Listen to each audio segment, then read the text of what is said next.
Anong city ang tinaguri ang summer capital ng Pilipinas? Ready, set, go! Baguio City. Baguio City ang sagot. Tama o mali? 2,000 pesos. Baguio City is correct. Ilan ang miyembro ng grupong SB19? Ready, set, go! 4. 4 ang sagot. Tama o mali? 4 is wrong. Anong ibig sabihin ng letter E sa EDSA? Ready, set, go! Epifanio. Epifanio ang sagot. Tama o mali? Saan lugar pinahi ang orihinal na bandila ng Pilipinas? Ready, set, go!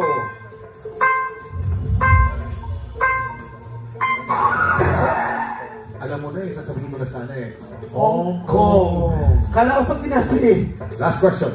Anong prutas ang karaniwang ginagamit sa paggawa ng red wine? Ready, set, go! Ubas. Ubas ang sagot. For 2,000 pesos, ubas. Tama o mali?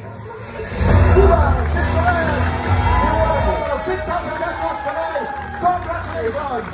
Mapupunta yan sa ating mga tropa sa studio.